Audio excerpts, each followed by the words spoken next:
वो रात आज भी गांव वालों को याद है। गहरा अंधेरा था, हवा में एक अजीब सी ठंडक थी और सन्नाटा ऐसा कि अपनी सांसें सुनाई दें। लेकिन इस रात में एक भयानक चीख ने सबको झकझोर के रख दिया था। ये कहानी है कर्नाटक के एक छोटे से गांव बेल्लारी की, जहां हर साल दशहरे के बाद स्त्री का डर लोगों के चेहरे पर दिखने लग जाता था, क्योंकि दशहरे के बाद काफी लोग उसका शिकार बन जाते थे। दशकों पहले इस गांव में एक रहस्यमयी औरत रहा करती थी, जिसे वहां के लोग स्त्री कहते थे। वो कहां रहती थी, क्या करती थी, उसके बारे में कोई कुछ भी नहीं जानते थे। उसकी खूबसूरती का जादू ऐसा था कि हर कोई उससे आकर्षित हो जाता था, लेकिन जैसे ही कोई उससे प्यार करने की कोशिश करता, वो रहस्यमयी तरीके से गायब हो जाता। उस साल दशहरे के बाद गांव में पहली बार अर्जुन शहर से पढ़ाई खत्म करके गांव लौटा था और उसे इन किस्सों पर विश्वास नहीं था। उसने गांव वालों की बातों को अंधविश्वास मानकर नजरअंदाज कर दिया। एक रात जब पूरा गांव सो रहा था, अर्जुन को खिड़की के बाहर कुछ अजीब आवाजें सुनाई दी।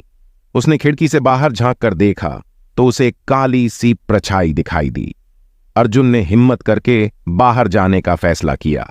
बाहर निकलते ही उसे दूर से एक बड़ी ही खूबसूरत औरत दिखाई दी, जो लाल साड़ी पहने हुए थी और उसके घर के सामने से जा रही थी।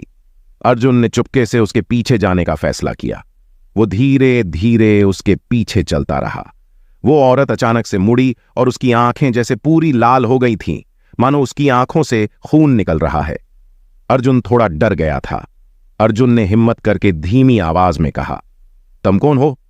राजू ने देखा कि उस औरत का चेहरा धीरे धीरे भयानक होता जा रहा था। उसके पैर उल्टे हो रहे थे और उसके बाल हवा में उड़ने लगे। अर्जुन को अब उन गांव वालों की बातों पर यकीन हो गया था। वो दौड़ते हुए वापस गांव की ओर भागा, लेकिन उसके पैर जैसे जकड़ते जा रहे थे।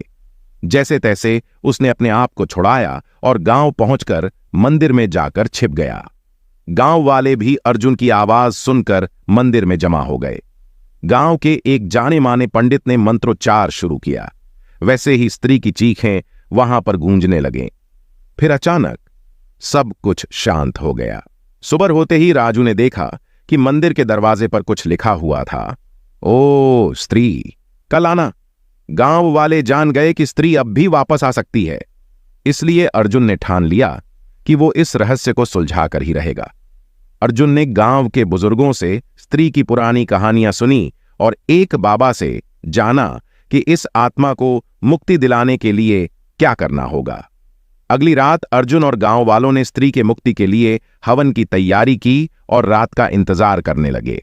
वो रात अर्जुन और उन गांव वालों के लिए बहुत ही भयानक थी, लेकिन उन्होंने थोड़ी हिम्मत दिखाई और आगे की क्रिया शुरू कर दी।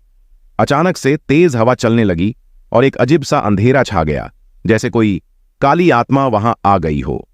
मंत्रोच्चार चलता रहा और थोड़ी देर बाद स्त्री ने आखिरी बार गांव में आकर अर्जुन और गांव वालों के सामने बड़े ही भयानक रूप में आई।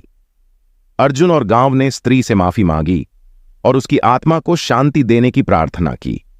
धीरे धीरे स्त्री का चेहरा शांत होता गया और वो एक चमकती रोशनी में बदलकर कहीं गुम हो गई। उस रात की बात वो किसी को दिखी तो नहीं, लेकिन स्त्री की कहानी आज भी गांव के किस्सों में जिंदा है। अगर आपको हमारी कहानी पसंद आया तो चैनल को RAJ टेल्स को सब्सक्राइब कीजिए, ताकि आप हमारी अगली हॉरर स्टोरी मिस ना करें। मिलते हैं अगली वीडियो में।